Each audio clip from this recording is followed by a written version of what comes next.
యేసుక్రీస్తు నామంలో అందరికీ హృదయపూర్వక వందనాలు తెలియజేస్తూ ఉన్నామండి.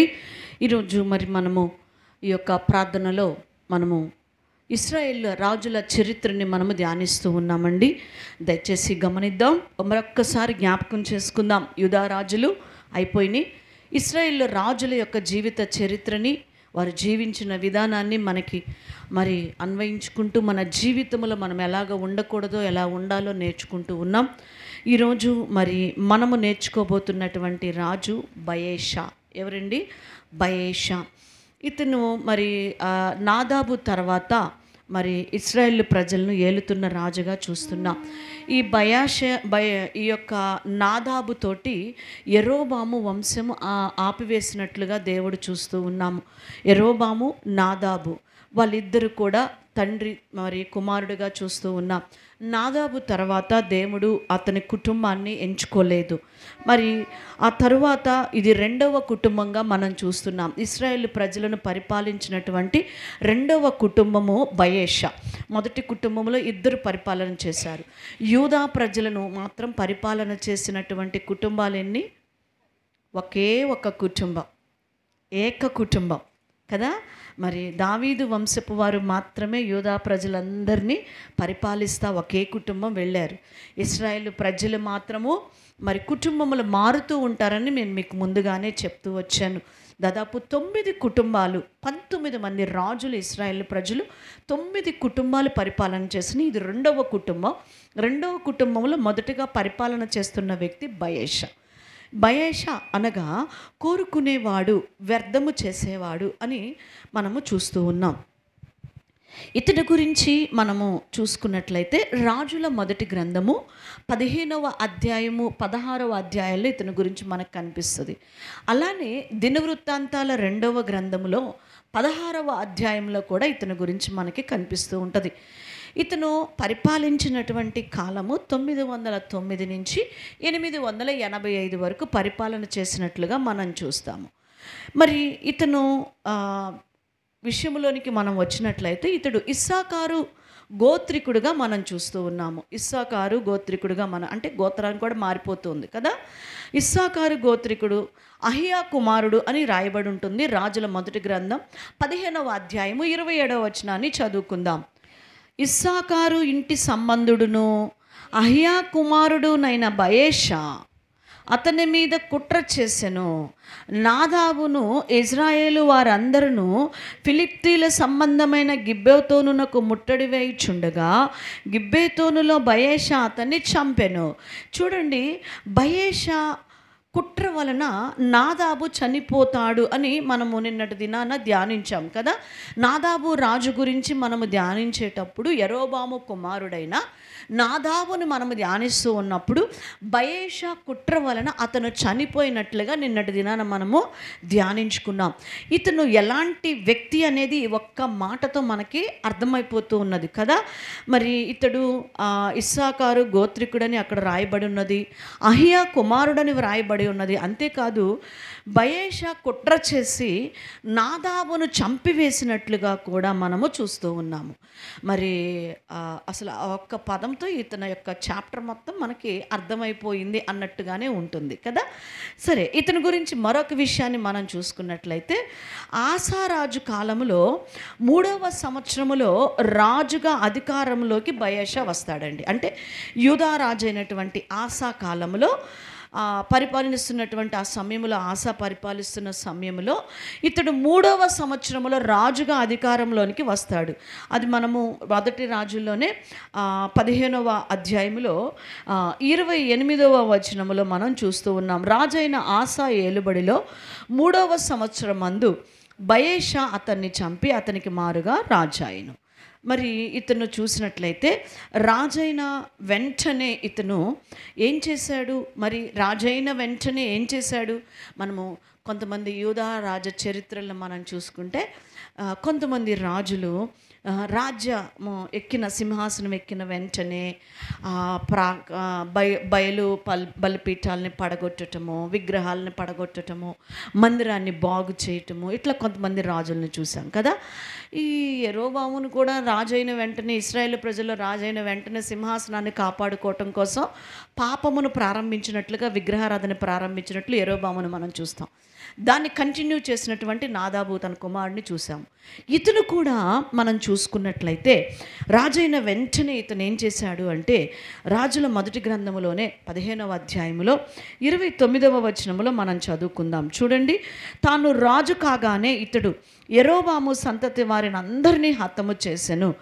ఎవరినైనా యెరోబామునకు సజీవునిగా ఉండనీయక అందరినీ నశింపజేసెను.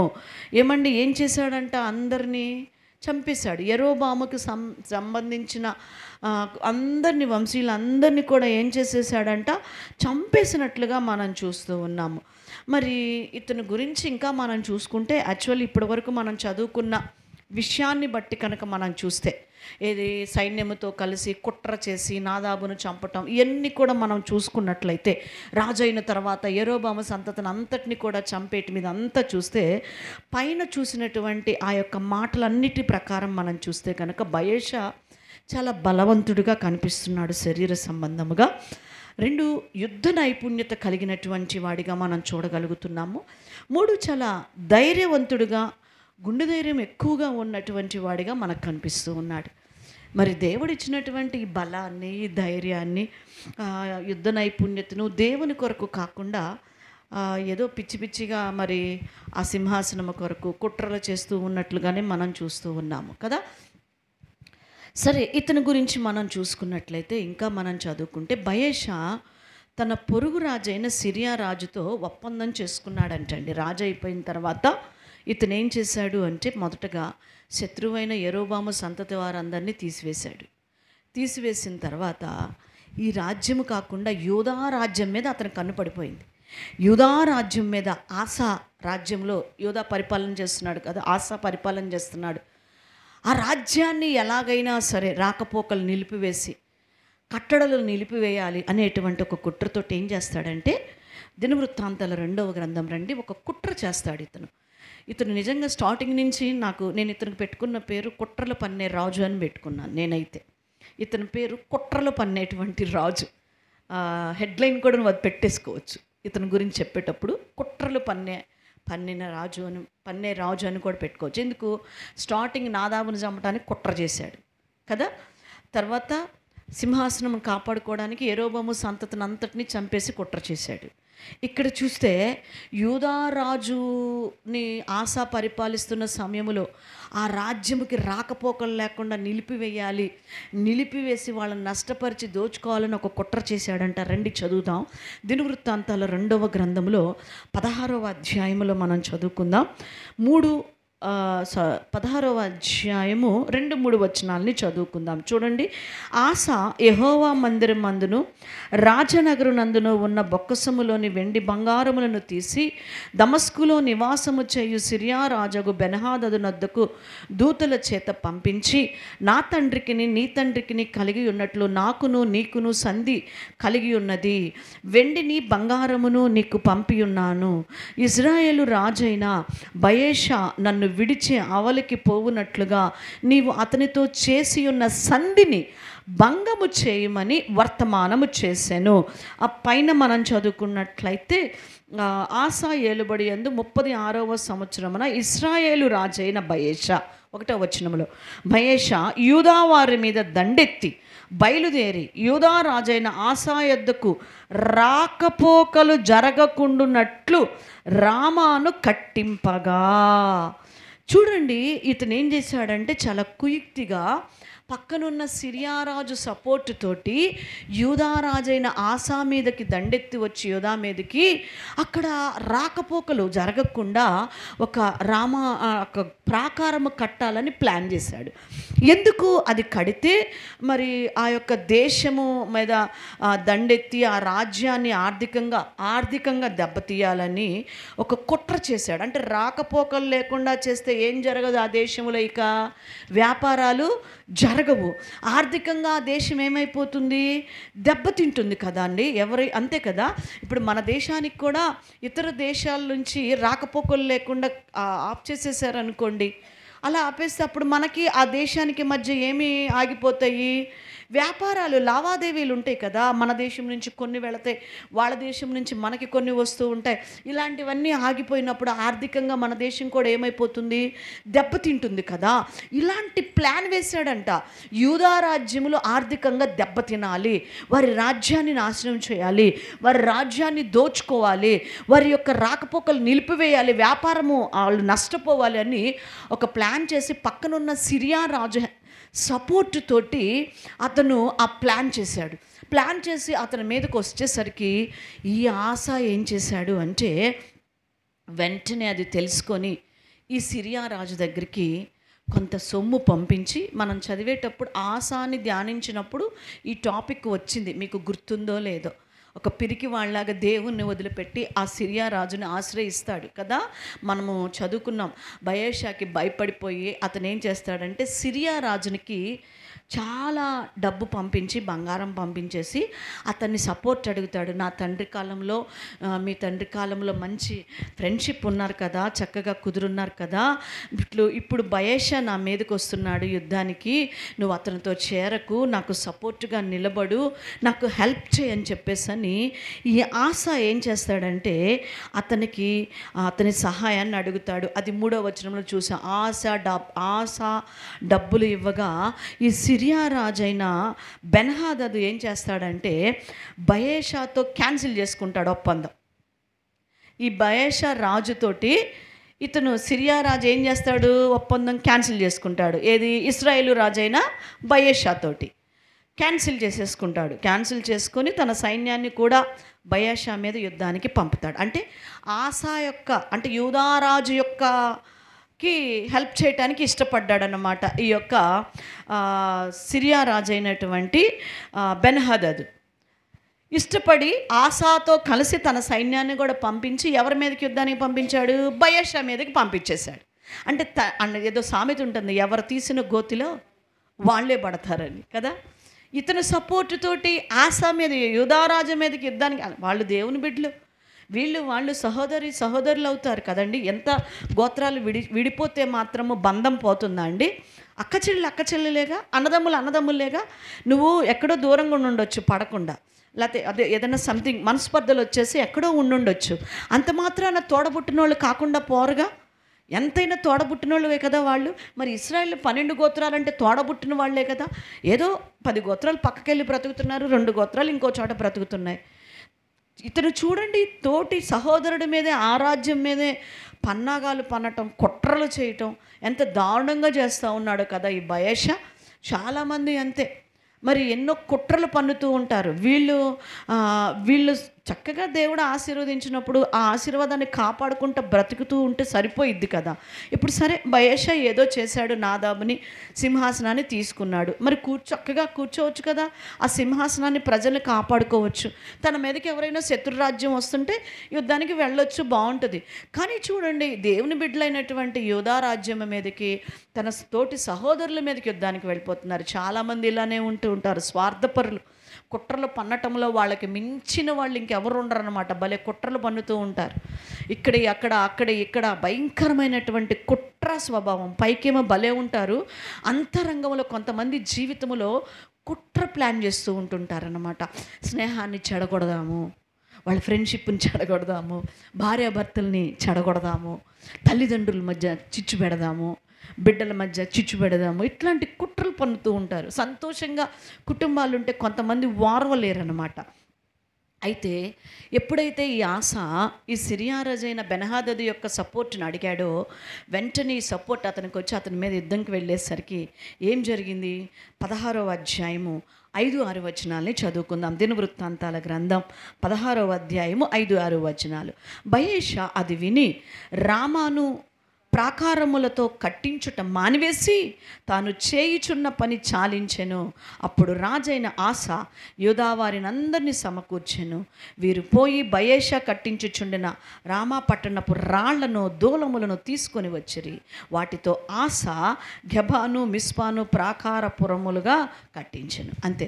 ఆ మాట విని అమ్మో వీళ్ళిద్దరూ ఏకమైన నా మీదకి వస్తున్నారన్న మాట వినేసి వెళ్ళిపోయాడంట. వెనక్కి తిరిగి వెళ్ళిపోయాడు. వెళ్ళిపోయిన తర్వాత ఆశ అవన్నీ తెచ్చుకోవటం మనం చూస్తూ ఉన్నాం. ప్రియమైన దేవుని బిడ్డలారా, ఎందుకు నేను ఈ మాట చెప్తూ ఉన్నాను అంటే, ఇతను మరి నిజంగా ఎంత కుట్ర పన్నేటువంటి వాడిగా ఉన్నాడో చూడండి. ఎంత కుట్ర పన్నున్నాడు.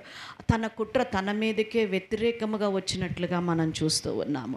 ఏ శత్రు రాజు అయితే, ఏ సిరియా రాజు అయితే తనకి సపోర్ట్ చేస్తాడు అనుకున్నాడో అతనే రివర్స్ అయిపోయాడు. ప్రియ దేవుని బిడ్డ, ఈరోజు దేవునికి వ్యతిరేకముగా నీవు పోరాడుతూ ఉన్నట్లయితే, దేవునికి వ్యతిరేకముగా నువ్వు ప్లాన్ చేస్తూ ఆయన పరిచర్యకి ఆయన బిడ్డలతో పోరాడాలని నువ్వు కనుక కంకణము కట్టుకుంటే, దేవుడు చూస్తూ ఊరుకునే దేవుడు కాదు. ఎవరైతే నాకు సపోర్ట్ ఉన్నారు, ఎవరైతే నాకు ఉన్నారు, నేను వెర్రవేగగలను, నేను చెయ్యగలను అనుకుంటే దేవుడు వారిని సైతం నీ పక్షము నుంచి తీసి అవతల పడేస్తాడు. నువ్వెవరి మీద పోరాడాలనుకుంటున్నారో వారి పక్షముకి సడన్గా వాళ్ళు వెళ్ళిపోతారు. అంతే. అది దేవుడు ఏదైనా చేయగలడు. హల్లెలూయా. ఆయన సేవని ఎన్నడూ కుంటుపడనీయడు. ఆయన నమ్ముకున్న బిడ్డలని ఎన్నడూ ఆయన విడిచిపెట్టడు. నీ మీదకి 1000 మంది వచ్చినా సరే, నీ మీదకి 1000 మంది వచ్చినా సరే, ప్రియ దేవుని బిడ్డ, అపవాది ఎంతమందిని నీ మీదకి పురికొల్పినా నీవు మాత్రం దేవుని మీద ఆధారపడితే మాత్రం దేవుడు చూసుకుంటాడు. హల్లెలూయా. ప్రియమైన దేవుని బిడ్డలారా, ఇతను తన యొక్క జీవితంలో కుట్రలు పన్నినటువంటి రాజుగా స్టార్టింగ్ దగ్గర నుంచి కూడా కుట్రలు పన్నుతూనే వచ్చినట్లుగా చూసిన. కుట్ర పన్ని నాదాబును చంపాడు. కుట్ర పన్ని యెరోబాము సంతతినంతటినీ చంపేశాడు. కుట్ర పన్ని ఆసా రాజ్యాన్ని ఆక్యుపై చేసుకోవాలని, ఆ నష్టపరచాలని మరి ప్లాన్ చేశాడు. మరి ఏది కూడా పారిందా అండి? తీసేశాడు. దేవుడు చూస్తూ ఉన్నాడు. ఆయన చూచుచున్న దేవుడు. ఎవరండి ఆయన? చూచుచున్న దేవుడు ఆయన. ప్రియమైన దేవుని బిడ్డలారా, ఇతని జీవితంలో ఇంకా మనం చూసుకున్నట్లయితే రాజుల మొదటి గ్రంథాన్ని మనం చూద్దాం. చూడండి, రాజుల మొదటి గ్రంథం 15వ అధ్యాయము. రాజుల మొదటి గ్రంథం. ఎందుకు ఈ అధ్యాయములు ఇక్కడొక చోట అక్కడొక చోట మనం చదువుతూ ఉంటామంటే, ఒక చోట రాయవలసిన టాపిక్ ఇంకొక చోటకి వెళ్ళిపోతుంది. మీకు క్లియర్గా 1 by 1 వరుసగా రావాలి అంటే మనం ఎట్లా ఇక్కడ లేక కొన్నిసార్లు వీటి గురించి కొన్ని గ్రంథాల్లో వ్రాయబడి ఉంటుంది. కొంతమంది ప్రవక్తలు ప్రవచిస్తూ వచ్చారు. అందుకని మధ్యలో ఏం చేస్తూ ఉంటున్నాను, యాడ్ చేసుకుంటూ వస్తూ ఉన్నాము కదా.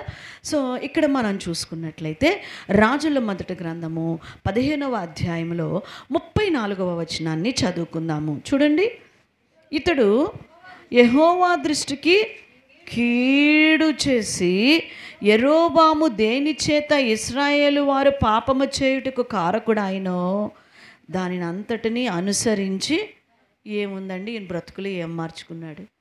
ఏమీ మార్చుకోలే. ఇతని బ్రతుకులు కంటిన్యూ చేసేస్తున్నాడు.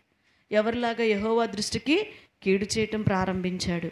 యెరోబాము ఏ విగ్రహాలనైతే పెట్టి ప్రజలు పాపము చేయనట్లుగా పురికొల్పాడో అదే విగ్రహాలను కంటిన్యూ చేస్తూ జనులను పాపములో నడిపించినటువంటి వాడుగా ఈ బయేషా ఉన్నాడు. ఈ బయేషా జీవించినాడు.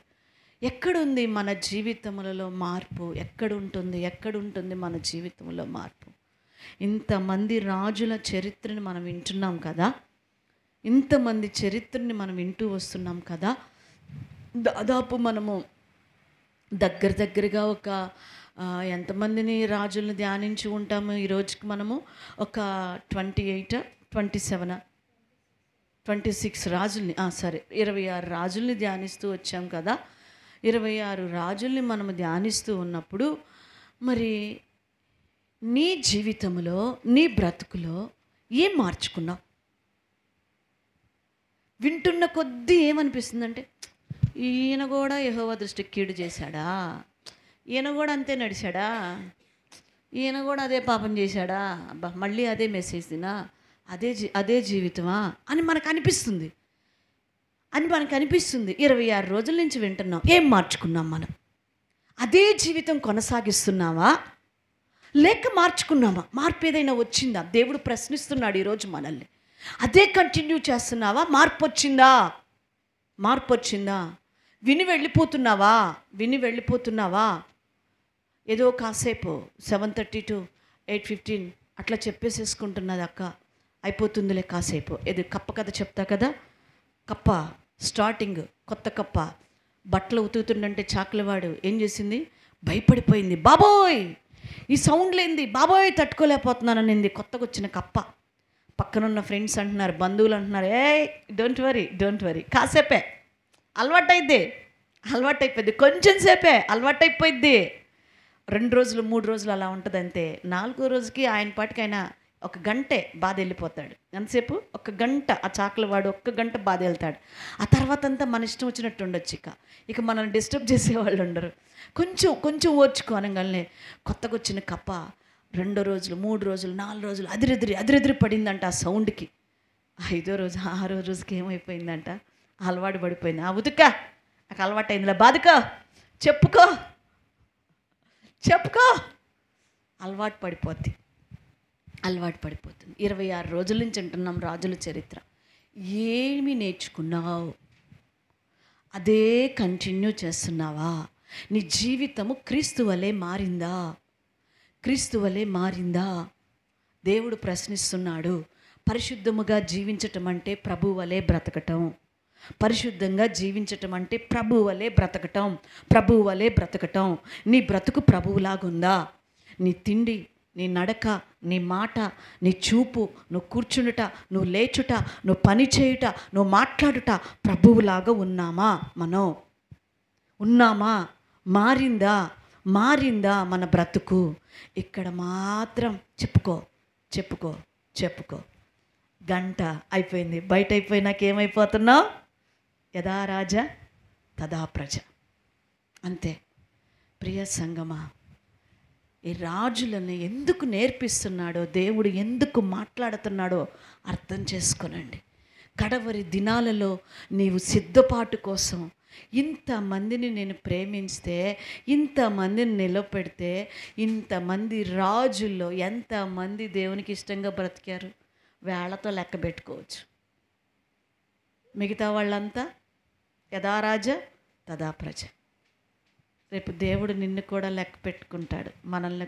సెలా ప్రార్థనా మందిరంలో ఇంతే ఇట్లానే అంటుంటాడు. అప్పుడు దేవుడు ఆ పరిస్థితి మనకి రాకూడదు.